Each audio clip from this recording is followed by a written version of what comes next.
is life but a series of disrespectful people reminding you every day that you are indeed alive and unwell. Hello everyone and welcome back. Today we're talking about Parasite, a film which gets more impressive with each viewing. The film follows the Kim family, a down and out of luck family who, thanks to their son, gets a rare opportunity to escape the perils of poverty. What was supposed to be a pit stop ends up being a detour to which they're unable to get back on track from. There are no unlikable characters throughout the film because you don't feel sorry for either family. The Kims are poor, but they're not desperate until the end. And normally people do stupid things for money, but that's not the case here. And throughout the film, the Kims are this well-oiled machine until the parts become separated from the whole. And their downfall, ironically, is not due to their financial situation, but this desire by each member of the family to save the family. And so I think what this film does so well is comment on the division between the rich and the poor. And it doesn't do this by pitting two sides against each other, you know, the Kims and the Parks. Instead, it turns the lens inwards and asks you to contemplate your own humanity. The thing that struck me the most about this movie is the ease in which Mr. Kim kills Mr. Park in his own home. And Mr. Kim takes away the one thing that money cannot buy, which is life. And I think this was a great commentary on how money, or a lack of money, can sometimes desensitize people to one another. And there's so much commentary here on boundaries and crossing lines, but what happens when you've created so many boundaries and so many lines where people are no longer people? Mr. Kim is his driver. Jessica is the tutor, Kevin is the tutor. There are no emotions, they're not people outside of their roles. And not one person at that party thought to help anyone or save anyone besides themselves. And I think the point in killing Mr. Park is to show how money can totally eradicate the one boundary that matters, which is respect for your fellow man. The film introduces us to the Kim family and their basement apartment. Briefly, basement apartments were meant to serve as bunkers in case of national emergency.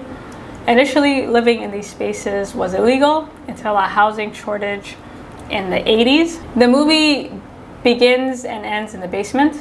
So we open the film, it's during the day, there's such sunlight, there's such optimism.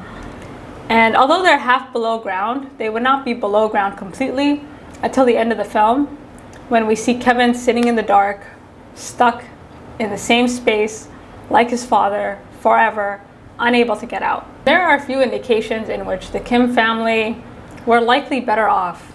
So the way in which the Kim family interacts with one another, the pictures we see of Mrs. Kim as a former athlete, they kind of do indicate better times. And it's a bit eerie because you could live a comfortable life today and end up in a basement apartment tomorrow. How did the Kims end up in this basement apartment? To a Korean audience, it's obvious. There's a conversation between Mr. Kim and his son, and he says words like fried chicken, Taiwanese castella. In another scene, Jun-se, the man in the basement, explains he's in the basement because of King Castellas. It seems that the Kims were once part of Korea's middle class, and a class that was decimated by the financial crisis in the 90s. Mr. Kim was likely employed with a company, and he was probably very stable, and until this crash happened. And following the crash, once stable workers like Mr. Kim found themselves having to not only secure their retirement, but their children's futures as well. Hence the rise of these quick serve restaurants. So these references to fried chicken, castellas, there's a reason for that. So these are examples of quick serve restaurants. They required a low amount of capital and no skill. It's a type of business that I think is mimicked at the start of the film with this pizza place. And the low interest rates following the crash made it easy for people to obtain loans. And as a result, thousands of these places started popping up, the most popular being these fried chicken places. The number of restaurants was so high that at one point the Korean government tried to stop them, but it was no use. And eventually the market became so saturated with these joints that they just went bankrupt on their own. The case of Jun-se, the man in the basement, his debt originated from King Castella. So same idea, where apparently in Korea there was this snack fad involving a giant custard cake But similar to these quick serve restaurants, you know, these businesses went bust, and this man in the basement was out of luck and in debt to loan sharks. By the end of the film, you realize that hindsight is indeed 2020. It does actually make sense that Mr. Kim is the one who snaps at the end. He's introduced to us on the ground, literally awakening from a nap, you know, like the sleeping giant. And there are parts of Mr. Kim that are awakened throughout the movie that I don't even think he knew were there, right? And I think all of us have a breaking point. Some of those points harder to reach than others, but that point exists in all of us. And out of everyone in the family, he's the least bothered by their condition, right? There's a scene where the apartment is being fumigated, and he just goes on folding boxes with a smile on his face. So before working for the Park family, the Kims were outsourcing themselves to this mom and pop pizza shop. This business, I think, is just another cheap startup. They hire the Kims to fold boxes, and then they penalize them for it. And from the start, you know, the Kims have a lot of potential, right? They turn everything in their favor. There's a scene where they convince this young woman who owns this pizza joint to give them a job. And you can see Mr. Kim in the basement, and he's smiling, you know, he's like, those are my kids, just kind of rooting them on. Everything changes when Min, a friend of Ki-woo, comes over and makes them an offer they can't refuse. Min, like the Park family, have this natural barrier between themselves and others. So the first time we meet Min, he is kind of shooing away this man. So throughout the film, there's this man peeing in front of the Kim's basement apartment. And the Kims cannot for the life of them get rid of this man, but for some reason, Min can do it with just his voice. As a gift for his intrusion, Min gives the family a scholar's stone. And giving us, like, this is a ridiculous gift for one young man to be giving another young man. Like, it doesn't really make any sense. And so with barely enough to eat, they go out, and Min basically explains to his friend that he wants to replace him as a tutor because he trusts him, when in fact the reason he's probably approaching him is because he underestimates him and doesn't think he stands a chance against him. And it's really sad because Min at one point inquires about Ki-woo's family, saying, like, are your parents in good health? And he kind of correlates being poor with being sick. And that's not really the issue, right? But thankfully for Ki-woo, whatever the case, a door has opened up thanks to Photoshop and, you know, and his sister. And before leaving, Ki-woo tells his family, you know what, although this is a forgery, it'll be real one day. You know, like, we're faking it until we make it, but one day we're not gonna have to fake it anymore, right? And talk about famous last words. Ki-woo literally makes his way above ground. One of the ways class is illustrated in this film is through these journeys to and from the Park mansion. At first, we're struck by how high up the Parks live, right? Again, this sunny optimism, the sky's the limit, anything is possible. But towards the end of the film, it's the descent that holds the viewer's attention. So although in moving up, the sky's the limit, the opposite is true too, right? Like the descent, you can go down, there's no bottom when it comes to the bottom. It's bottomless. And you see this when the Kims are escaping the Park mansion, and it feels like they kind of went down to the bottom of the earth, right? So speaking of the Park home, it's a classic masterpiece. This house is a dream house. It exemplifies new money. When Kevin first enters the Park's home, he has to wait outside, which is such a stark contrast to when Min basically barged in, right, unannounced. He didn't really have to ask, he just walked in. Our first impression of the Park family is a good one, right? You see pictures of them throughout the house. It seems like Mr. Park made his money honestly. You know, he's in the tech industry. And aside from pictures of the family, you see pictures or drawings of the man in the basement, and these drawings are scattered everywhere throughout this house. So thankfully for Ki-woo, Mrs. Park is very gullible and naive, and she essentially hires him based on word of mouth. And I think it is true, it's not what you know, it's who you know. And Ki-woo was able to get this door open, and as a result, he's able to open the door for everyone else, right? And before he can be hired, he does this demo tutoring session. And in this session, you know, the Park daughter, Da-hye, she falls in love with him immediately. And this is something to think about, like, why does she get attached to him so quickly? But whatever the case, At one point, he grabs her hand, you know, talking about her pulse. And he just totally crosses a line, right? Even Mrs. Park is shocked, like, you touched her? And this whole thing about crossing lines is something that comes up repeatedly throughout the movie.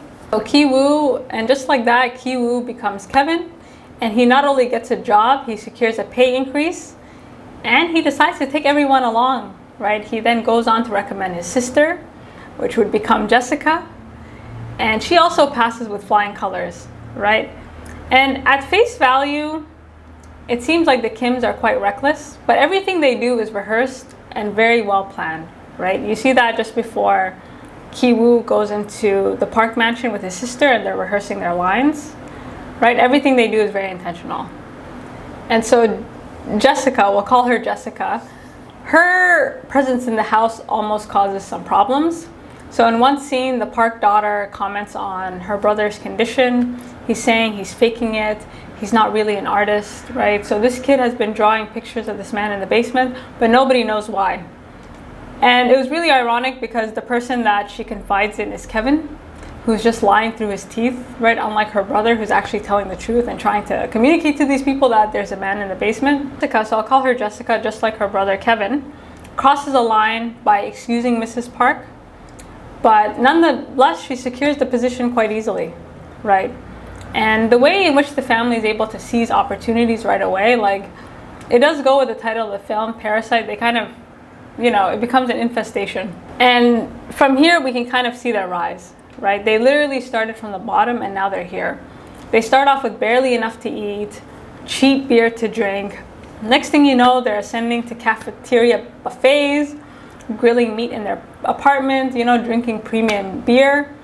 And it's really hard to say, but I don't know if they would have made it as far if it was Mr. Park vetting them and not Mrs. Park, but that's a whole other conversation. And speaking of Mr. Park, so the first time we're introduced to Mr. Park, he kind of comes home, and from what I've seen of Mr. Park throughout this film, he doesn't really acknowledge anyone. Like, outside of Mr. Kim, I don't recall him talking to Jessica. I don't recall him talking to Kevin.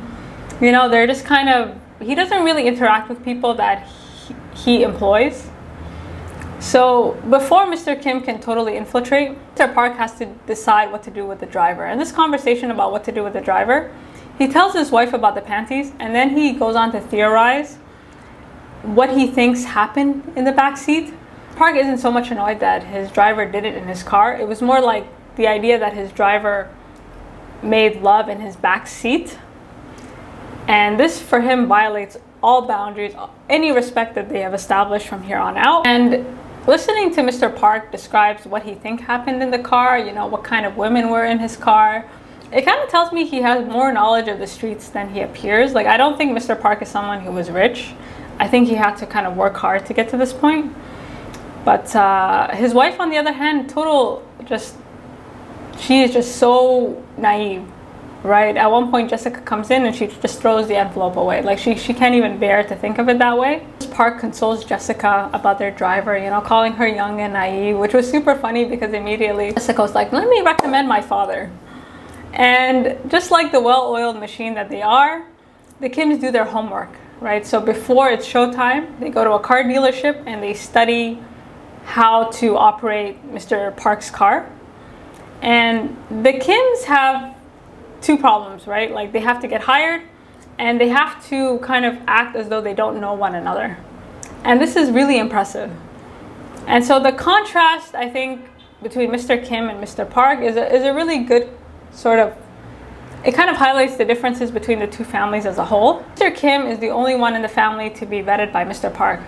And as the movie goes on, like, it seems like Mr. Park had some issues right away. In their first encounter, Mr. Kim is showering him with praises.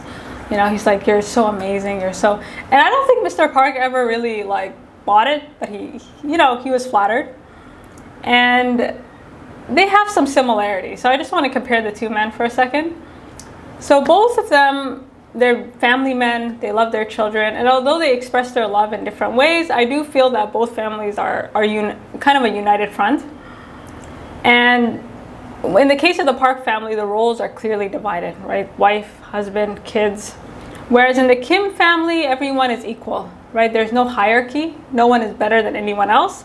And that's probably why Mr. Kim didn't really pay any attention to these formalities. On one hand, Mr. Park is Mr. Kim's boss, but Mr. Kim is older. He has seniority. And at that age, he doesn't really need to bow down.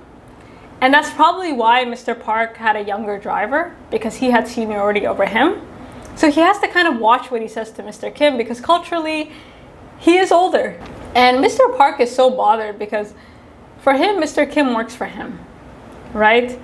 And the way he articulates his sort of annoyance with Mr. Kim is by commenting on his smell. And for him, the smell is an indicator not just of his own self-awareness, but his general lack of respect. As far as Mr. Park is concerned, he pays this man enough. You know, the least he could do is take a shower before he sees him. You know, the smell thing is something that he keeps commenting on, and to be honest, like, I can kind of see his point. So the smell, I really had to think about this for some time. I think symbolizes everything wrong with the Kim family, which is the way in which they're able to like effortlessly cross lines. Generally speaking, it's very difficult to determine for certain how much a person has, what they're worth, what they're not worth.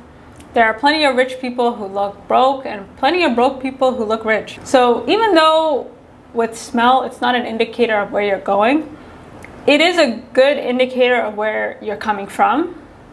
And as hard as Mr. Kim tries, he cannot smooth talk his way out of that smell. Like, it is a hard smell, sir. Like, it's so distracting that he can't even like pretend to, Mr. Park can't even ignore it. Again, like, it's one thing to smell badly if you have a job that's highly labor intensive, if you're outside, that's fine.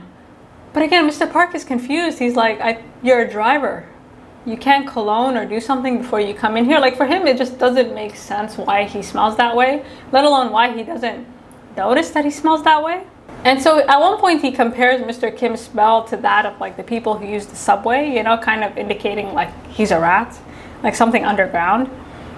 And the only person who clocks the smell is Mr. Park, right? Mrs. Park never clocks the smell. The housekeeper never clocks the smell. And even if they did smell it, they don't associate it as a negative, right? So it's not that he doesn't like, so Mr. Park has two problems. First, that the man smells bad, and that it's really negative. It really triggers him in some way. And I think, again, this is an indication like Mr. Park's sort of negative perception of the smell maybe has to do with his own upbringing or some insight into like what he's been exposed to or not been exposed to. So thinking about the start of the film, like Min, you know, Kevin's friend, associates being sick with being out of work. And Mr. Park, he associates Mr. Kim's smell not just with being poor, but almost like this kind of disobedience. You know, this old man who's ill-mannered, who doesn't know any better. Like, he kind of, in the way in which he talks about him, he associates a lot of characteristics that are not really true. Park is correct in saying that the Kim family are forever, you know, crossing lines. You know, he's always kind of teetering. But they're never rude. They're never ill-mannered in any way.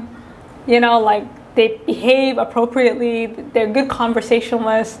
So, you know, you have to wonder, like, when did being poor become like this negative character trait? So before the Kims can be one happy family, they need to find a way to remove this housekeeper. And I love how they're like eating at this pizza place they used to work for. And so while they're in the neighborhood, they come up with this perfect script. And even though the Kim family, they seem to lack awareness, they seem to be careless, they're not. You know, the amount of planning that goes into removing this housekeeper is just extraordinary. And to add to that, just as a side note, I think it gets to a point where Mrs. Park becomes ridiculous. But I don't think it has to do with her intelligence. I think it just has to do with how well the Kims plan themselves and how good they are at convincing people of what they want you to think. Watching the Kims plan this was a masterclass. First, they identify her triggers, then they use, you know, her triggers against her, which in this case was, you know, these innocent peaches. And so they create this perfect script. And watching them rehearse the script, their lines, like how they will deliver their lines, I think it is true, like the easier something looks, the harder it is, right? I mean, the Kims, for whatever you want to say, like they work hard for the money.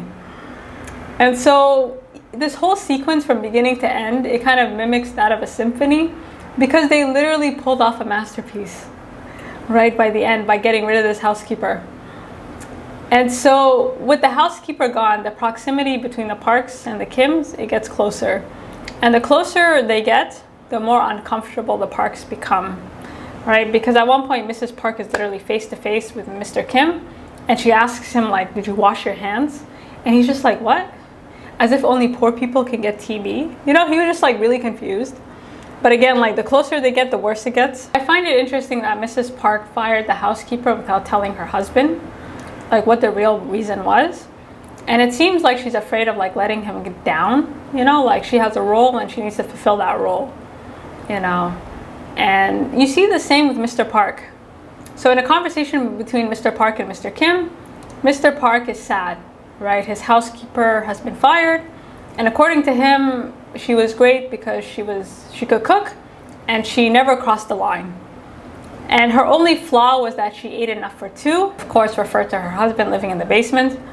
And you know, during this conversation, he's so comfortable.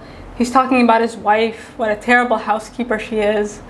And Mr. Kim, you know, he's kicking it. He's like, but you still love her? And Mr. Park is triggered. And I think the reason Mr. Park is triggered is because he doesn't want to be put in a box. You know, like, yes, that's his wife, and she does fulfill the role of being like, you know, this beautiful trophy wife. But that doesn't mean that's why he picked her. You know, like, he loved her, and I don't think he liked the way he took it. You know, he didn't really appreciate it. Thankfully for Mr. Kim, he's able to distract from his disrespect by offering suggestions for a new housekeeper. Watching the two of them in the car, like there are times where there's no boundary between Mr. Kim and Mr. Park. And I think although Mr. Kim is able to push past some of Mr. Park's boundaries, he's never able to tear that wall down. And so luckily for the Kim family, Mr. Park is not in charge of vetting any of these people. And you know, Mrs. Park, she calls this cleaning company and she gives away every last detail to the point where you're like, it's a little ridiculous. But again, I think it goes to show how powerful like word of mouth is. Again, it's not what you know, it's who you know. Like you could be the smartest person in the world, but if you don't have that green light, it's over. But once you have entry, like once you have that green light from somebody, then the sky's the limit. You know, like you really need someone to give you access to make that possible, right? Like to the point, like they literally have all their information. So after a lot of planning and a lot of scamming, the Kims and the Parks are under one roof. And the problem here becomes that the Kims become way too comfortable. Like they're just kicking it. They're comfortable to the point where they're squeezing behind.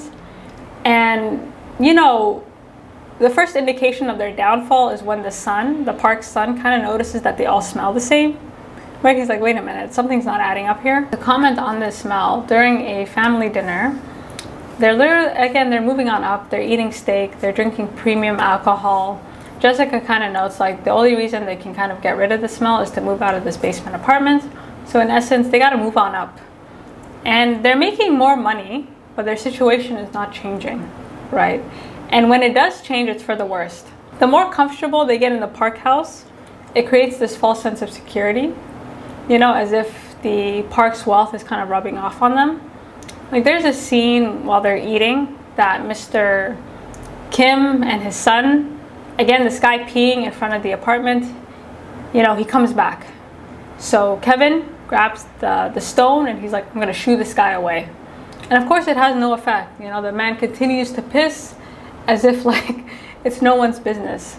And again, I think it's an indicator that, you know, this is a false confidence. You know, although you're in the proximity of wealth, you will never be wealthy. So sadly for the Kims, what goes up must go down, and all hell breaks loose when the Park family decides to go off on a camping trip. This whole scene with the Kims just chilling in the Park mansion, right? They wave the Parks away, and then all hell breaks loose. And I find it interesting that there's nothing in the house they deem out of bounds, right? Whether it be taking a bath or reading their diaries, they just don't care. And so they literally spend the night drinking themselves under the table, reminiscing on their success thus far, like really just enjoying the rain. And during this family gathering, Kevin announces that he's going to ask their daughter out, you know, comfortably violating this boundary that Min set. And suddenly Mr. Kim gets excited about the idea that they could permanently live in this house. And it's important to note, like, the Kims have no ill will towards the Parks, right? Like, they don't hate them, they don't wish them unwell. They just they can't believe their luck, you know? They're like, as if, like, this is too good to be true. So one of the questions this film explores is the correlation between, like, wealth and kindness. Are the Parks rich? Are the Parks nice because they're rich? Or are they just nice despite it?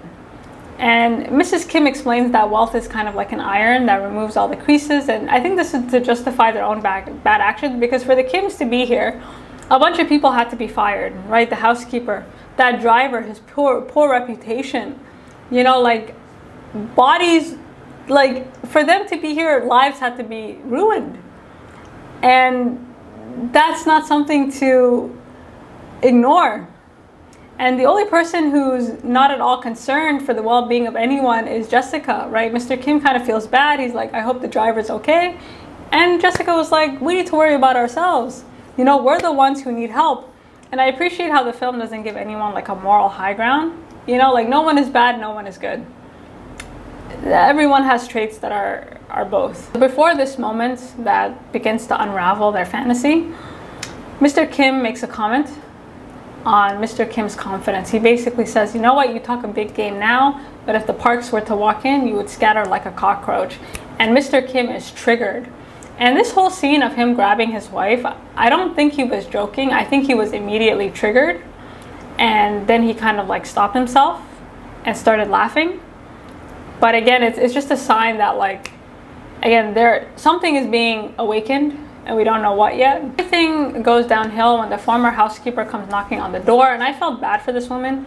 She's covered in rashes because of, you know, this allergic reaction. She doesn't have a job. She begs Mrs. Kim to let her in one last time. And the audience, I believe, is made aware that the cameras are disabled, which makes it unclear why the housekeeper is there. Like, there are moments where you think she knows, like she figured them out. Or is she here for something else? Like, you can't figure that out until the very end. So it turns out that this ominous cellar, so throughout the film you see this cellar, and it's so beautiful and yet it's so terrifying because it hides this gigantic secret, is indeed hiding something, which is her husband. And we learn that this man has taken refuge in this bunker, and it seems like the purpose of this bunker, it was created to avoid creditors and nuclear war, which might as well be the same thing if you're in debt. And so according to the housekeeper, they lost a fortune after, again, investing in one of these quick serve restaurants. But why he's in this basement is because he owes money to loan sharks. So he's literally on the run from people. And he kind of explains that, you know, he's been down in this basement at one point in the movie, he explains that he's been down in this basement for so long that he literally, as far as he's concerned, life began, and like, life is here. He doesn't remember a time before it, he doesn't remember a time after it. And I thought that was good foreshadowing for what would become of Ki-woo's life, so Kevin's life, because, you know, his basement apartment would become that, you know, like, he would be stuck there at the end of the film. For some reason, I don't know why, Mrs. Kim just like insists on keeping up the charade. You know, at one point she even contemplates taking this woman's money that she's already robbed. And I was like, how far do you want to take this? You know, and then finally her raggedy family just comes tumbling down, and, you know, immediately the housekeeper is like, that literally explains everything. You know, she's like, I thought it was strange, but now, y'all are charlatans. Y'all are just a bunch of scammers. And, you know, Mr. Kim tries, you know, the damage control. He's like, you're going to do this to the Parks. But it's like, you could care less. You know, you stole this woman's job. You were about to blackmail, you know, this woman and her husband, like, after she was pouring her heart out to you. And it's really interesting. Like, my sympathy for the Kim family never decreases. And I don't know why that is. Like, throughout the movie, you're just kind of neutral. In one of the best scenes in the film, the former housekeeper and her husband, they hold the Kims hostage. And she's like on top of him, massaging him. Like, that was such a bizarre scene. And she's kind of disgusted, right? Like, the Kims, like, all they can think about is to, like, the way they trashed the Park house, that really struck out at me. You know, like, they're drinking themselves under the table, they're leaving their stuff everywhere. Like, the place is filthy. And the housekeeper was like, what are y'all doing? You know, and then they have this flashback where they would kind of bask in the sun and listen to records and drink tea and, you know, really appreciate the house. And so, you know, like as they're reminiscing, the transition, you know, to this fight scene, and watching these families fight for their lives. I mean, it was like kill or be killed, right? At one point, Jessica grabs the peaches, and she's trying to kill this woman, right? Like nobody cares. And sadly for both families, time collapses when the Parks call and announce they'll be here in 8 minutes. And during these 8 minutes, the Kims are barely able to survive. But after this point, they're no longer on the offensive, right? So throughout the film, they're in control. They have a plan for everything. And now they've been introduced to this unknown, and now they're in a reactionary state. Right? They're no longer in control, and they're kind of bracing for the worst. This reveal of the man in the basement is quite critical, and it syncs up perfectly. So the Parks come home and they have this weird request for shrimp and, you know, these cheap noodles, which I think is really interesting. You know, there's no difference. She eats both like it's nothing. And so Mrs. Park kind of confides in Mrs. Kim and kind of explains why her son is the way he is. So it turns out when her son was quite young, he was up one night and he was eating cake, and then suddenly this man in the basement comes up, and the man in the basement like is real. So this little boy has been drawing pictures of this man and scattering them around the house, and no one's really thought like maybe he saw someone. And so Mrs. Kim is standing there like, if only, like, you don't know the half of it. So I've been saying throughout this review that the Kims are a well-oiled machine, and the reason they're a well-oiled machine is because they stick together. And you see that even as they're trying to escape the Park mansion. So there are several opportunities where they could have gone by themselves, but they don't leave each other behind. And for that, they're kind of stuck in the house longer than they would have liked. And so they're under the table, and watching them under the table is interesting because Mr. Kim's children, they don't really care, right? They're just kind of like either on their phone or they're just kind of waiting for time to go by. But Mr. Kim is triggered, right? This is the beginning of the end for Mr. Kim because he overhears Mr. Park talking about what he thinks of him. So Mr. Park confides to Mrs. Kim that, you know, although Mr. Kim is great, he does this thing where he almost crosses the line, but whatever the case, his smell crosses the line, right? So Mr. Park goes in, he's like, this man smells, and it's to the point where he like smells him in the apartment. And I think Mr. Park has this paranoia that Mr. Kim's smell is gonna wear off on him. You know, like, is this a smell that he's trying to get rid of himself? Like, he's really obsessed with the smell. And it's only after these comments that Mrs. Kim clocks the smell as negative, right? Again, whether or not she noticed it, she didn't really think anything of it. But as soon as her husband says, it's nasty, it's that of a subway dweller, suddenly she's like, oh, well, I didn't think of it that way. And I thought it was pretty rich that Mr. Park was, you know, talking about this man's smell and then reenacting this dirty scene with his wife. You know, like the hypocrisy. You know, he tries to create some distance between him and Mr. Kim, but it's like, there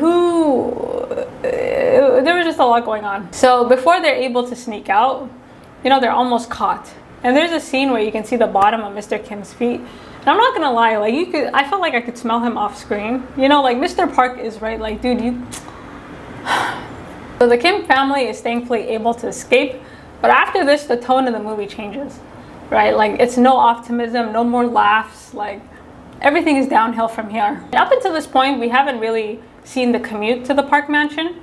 You know, we either see the Kims at the Parks or the Kims in their own neighborhood. But watching them, like, leave the Park mansion and find their way home, you know, like they're going down, down, down, descending staircase after staircase. It was to a point where you're like, how much further down does this go? And you kind of wonder how they made their way up at all. And the Kims are panicked because for the first time they're on the defensive, right? They don't know what to do. And this is the first time, like, we see them taking roles. Like, Mr. Kim suddenly takes on the role of the father. He's like, okay, well, I have a plan. Don't worry, I'll take care of it, right? It's no longer about money. It's just about, okay, we survived. Let's think about that. And again, Mr. Kim is triggered at that moment. He's thinking, like, he sees his daughter is worried, and he doesn't care about the plan, right? He just wants to, like, calm her down. So there's this theme of planning throughout the film. Like, they're very good at planning themselves, and it's natural, right? Again, everybody in the Kim family is equal. But in terms of this, they don't know, right? They're looking to each other for the plan. They're asking, okay, who's going to plan? Who's going to do what? Because they don't know what to do. They need someone to take charge. And so whether it be to steal Wi-Fi, get hired, or negotiate with hostages, you know, unfortunately for the Kim family, the housekeeper dies, right? And this is something they could not have predicted.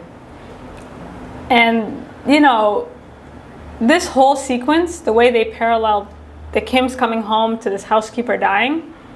So the Kims, they come home to this flooded apartment. There's a scene where, you know, Jessica is sitting on this like exploding toilet, and then it cuts away to the housekeeper throwing up, right? Like you would think she was throwing up, and that's like, it was just really well done. And, you know, watching this stuff kind of spew out, you know, from the ground up to the toilet, you know, I think it's an indicator, like what's done in the dark comes out in the light. And this exploding toilet, much like the Kim string of lies, their lies are about to come out. So they're in their flooded apartment, they're trying to salvage what they can. Mr. Kim grabs his wife's medal, you know, they grab what they can, and he's devastated, right? He can't believe it. And Kevin grabs the floating rock, right? So the rock is fake. It's fake, and it's a metaphor. And Kevin is looking at this rock, and he's kind of triggered, right? Like, this is his, and I think in seeing the rock floating, Kevin is thinking, you know what, I need to prove this man wrong. Like Kevin suddenly gets this sort of like sense of urgency where he will be the one to save his family. So they leave this flooded apartment, and it's quite jarring because despite their success, they find themselves worse off than when they began. You know, they're sitting in this shelter, they're all having these breakdowns, and Mr. Kim has a total sort of, like, he's done. He says, they're asking him, like, what's the plan? Again, they're looking for some type of leadership. And he says the plan is to have no plan at all. You know, whether you kill someone or you betray your country. And this whole thing about betraying your country, correct me if I'm wrong, but in Korea, I think there is a mandatory sort of, like, you do have to serve your country, but it's not like in the US where people will thank you for your service, right? It's kind of like you do your time and that's it. And so, you know, Mr. Kim, I think in making that comment, like, his country, you know, although he tries to give back to it, it doesn't really give back to him. And so what's the point? You know, you do your best and you do it for what? So we get to the morning after, and the morning after explains why perspective is everything. So the rain did one of two things. It displaced all these families, or depending on where you were, it was very entertaining and very common. The Kims, they wake up, they're feeling awful, they're tired, they stink. Whereas the Parks, you know, they're refreshed. They're feeling wonderful, it's beautiful. And, you know, the Kims are just exhausted. Of course, they get invited to this last minute gathering for the Park's sort of son. And they have no time. They have no time to gather their thoughts. They have no time to reconnect. And their inability to kind of synchronize again, I think also contributed to this, you know, what happens at the end. And so poor Mrs. Kim, right? She wasn't at the shelter, but she's kind of setting up this party. She's exhausted. And there's a scene where she's setting up outside and they tell her to shush, you know, like, because the little boy is sleeping, because the world revolves around them, right? Like, let this boy rest, even though you're asking me to do all these things. Mr. Kim is having an even worse morning, right? He's with Mrs. Park. He's driving her around. He's shopping. He's like her personal assistant at this point. And I find it interesting that Mrs. Park doesn't notice that Mr. Kim is totally exhausted, but she suddenly notices the smell. So at one point, Mr. Kim is driving. Mrs. Park has her feet up. You know, I don't know if she's someone who, she doesn't strike me as someone who would have her feet up. And she suddenly smells something. And she assumes the smell is from Mr. Park or Mr. Kim, when it probably was from her. You know, like there was some irony there. And as soon as Mr. Kim clocks that, he's triggered. You know, it's like it's automatic, you know? So he tries to control it, but he's just like, he's exhausted and he's just not trying to be triggered. But now we get to the final moments. And so the moment where, you know, the parts become separated from the whole, it starts with Ki-woo, so Kevin. And he has a conversation with the Park daughter who's in love with him. And he asks her, like, do I fit in? You know, like, do I fit in with these people? And I felt like he was contemplating Min, you know, like, why did he feel the need to lie to him and give him this rock, give him this false correlation? Like, just because he's poor doesn't mean he's stupid. You know, like, why did his friend have to be so condescending? I think it's the condescension, the lack of respect. Like, it's one thing to say to you, like, okay, can you cover me? It's another thing to, you know, kind of play with my emotions, you know, and I don't think he appreciated that very much. And so he takes this rock and he makes his way down to the basement. And I'm not gonna lie, once the rock fell down, I was looking at him like, he was kind of dumb. I was like, you maybe deserve to die. Like, as soon as the rock went down, he should have gone up. You know, like, instead he continues to go down, and of course everything goes horribly wrong, and he's bashed, you know, he gets it. And luckily for him, he didn't die, but there's a scene where his blood is mixed with water, you know, and I like this metaphor, you know, blood and water, because the man in the basement is essentially a shark, right? He's looking for blood. His wife is dead, and he wants revenge, and he wants to kill Mrs. Kim, and he's out, you know, which means he's out for blood. So the man in the basement, seemingly invisible, he grabs a knife, and I think his intention was to kill Mrs. Kim, but he kills Jessica instead. And it's hard to say, you know, had Jessica gone to the basement and had this conversation, like, would the result have been any different? Like, I don't know. I think the end result would have been the same. Like, someone would have ended up getting seriously hurt or killed. It's really hard to say. Once the stabbing occurs, literally everybody runs for their lives, right? Like, nobody comes to anyone's defense. Nobody tries to stop this guy. Nobody tries to shield anybody. Like, they just pick up and run. And before the attack, Mr. Kim has one last conversation with Mr. Park. And in this conversation, he, you know, Mr. Park is excited. He's like, I can't believe I'm doing this. Like, this is so exciting. And Mr. Kim is like, yeah, you must really love your wife. You know, and he didn't mean anything by it, but Mr. Park just took that as an affront. And I can't tell, you know, I think Mr. Park was offended because him and Mr. Kim were on the same level. You know, they're kind of both doing this thing. And he was kind of reminding him, listen, you're being paid, I'm not. And this whole comment about his wife, again, I don't think Mr. Park likes the insinuation, like, he married her, like, he loves his wife. And he doesn't like, there's something bothering him about the idea that he doesn't love his wife.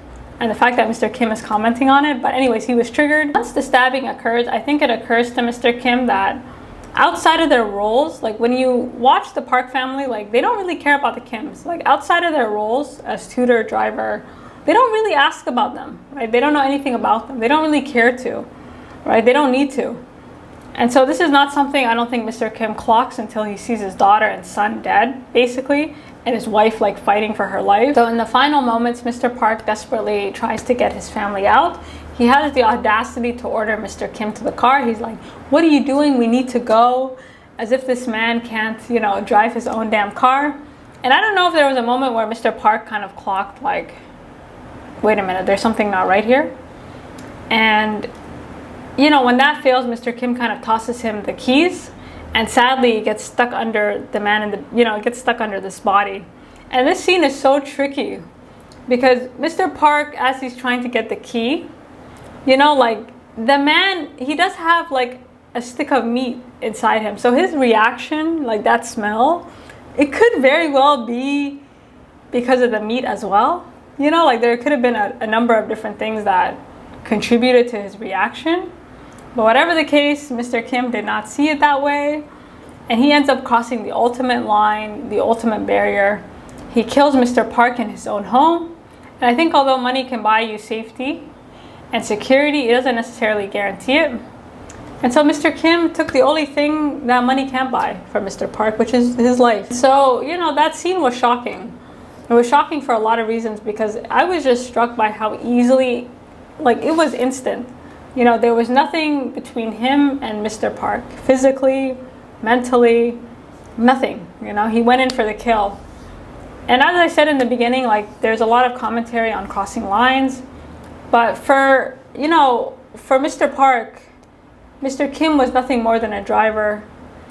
And a couple of murders didn't change that. You know, he was still a driver. Like, you got all these bodies around you and Mr. Park's reaction is like, you need to drive. Like, what? So he wasn't, I found it interesting that Mr. Park wasn't even looking at the bodies. Like, he just didn't care. You know, like, none of them cared. They're just like, you need to get us out of here. So the fact that you're ignoring this woman bleeding out, you know, there's just so much going on here. Like, how you can just turn around and save yourself. you gotta question your own humanity at that point. So for Mr. Kim, you know, his final memory of his family is his son and daughter dead, his wife fighting for his life, and you know, he had no choice. And as soon as he kills Mr. Park, the music stops, silence kicks in, and Mr. Kim runs, right? He runs underground, never to re-emerge again, right? So for Mr. Kim, he's done. He's below ground forever, and he will never ever have the opportunity to make it out again. Crime sends shockwaves through Korea. No one could say for certain what triggered Mr. Kim to kill Mr. Park in cold blood, and what's worse is nobody knows where Mr. Kim is. And the consequences were quite fatal, right? His wife and son are charged, and now they have criminal records. And although Ki-woo, he has a criminal record, you know, he has brain damage. Like, he will never ever be able to finish his education. Like, he has no opportunities after this. Like, he's permanently stuck. We learn later that Mr. Kim has been living in a basement, like surviving. The house is now occupied by expats because they weren't really able to sell it to anybody else. And, you know, he spends his days sending out messages through Morse code. You know, and I thought it was interesting that Mr. Kim just had no idea what Morse code was, right? Like, he's kind of looking at this paper left by the man who used to live there to send out these messages because he doesn't really know what else to do. Destroying all hope. Like, there's a moment at the end of the film where there's this false sense of optimism, right? Like, the son comes up with this beautiful plan to complete his education and buy the Park home, you know, freeing his father from captivity, right? All he has to do is walk up the stairs and they'll be a family again. But sadly, that's not the case, right? That's a fantasy. So before the Parks, the Kims had hope, right? The movie starts in the light, there's this optimism, they're moving on up. And, you know, not only are they trapped in poverty, they will never be a family again, right? Like, things are just done forever. And again, what begins in the light ends in the darkness. So the Kims are now totally underground as a family. And they're just stuck in this sock chandelier decorated basement apartment. And, you know, with that, he bids us a farewell. So they're just done. You know, that's where it ends. The light has been eliminated, and it's tragic. And so that ending was devastating. There is no optimism, especially like how fun-loving the movie was. Like, you're laughing, you're joking, and then, you know, reality sets in. And I think that's a great commentary on this, you know, this false hope. There is that. It doesn't matter where you are, like, you can make it out. But in order for some people to make it out, you know, they're gonna have to take risks that, you know, could leave them totally destroyed at the end. So I'll end my thoughts with an article I read. And so the director of the film, he does an interview with The Guardian, and he's discussing Parasite and his motivations for it. And he kind of notes that Korea at face value is a very advanced society with K-pop, very rich. But beneath the surface, the gap between the rich and the poor is increasing. And it's especially young people, right? Like, their upward mobility, it's getting harder and harder to move up. And at one point he talks about this survey or this article where 500 college graduates applied for a single job as a security guard. You know what I mean? It's not what you know, it's who you know. And he talks about the differences between the Kims and the Parks, right? Like, the Kims, repeatedly their poverty is explained away, right? Like, it's not that they're lazy, it's just they can't find good work, right? They're not sick, they're not ill-mannered. And it's quite dangerous, right? Like, this correlation between poverty and, like, as a character trait, you know, kind of blaming the person for not being able to be a billionaire. And the Parks, on the other hand, like, at face value, they seem okay. You know, they made their money in tech. He doesn't seem like a bad guy, but for some reason he has so much contempt for Mr. Kim. And in an interview he was saying, like, there's a certain level of respect between people that should transcend wealth or any material sort of goods, but that respect is decreasing. And I think that's true, right? And I really enjoyed this movie because it's not really about us versus them. Like, it's about the individual and just how our circumstances, you know, whether it be good or bad, can kind of sever us from our own humanity, right? It kind of desensitizes us to other people They become roles. They're no longer people anymore, like outside of what they can do for you. And if it got to a point at the end of the film where no one is helping each other. Like if you see people bleeding out and you're not helping them, like what kind of person are you? You know, that has nothing to do with wealth. That's just like, you're just a bad person. And so there's a lot to think about here. You guys let me know what you think, and until next time.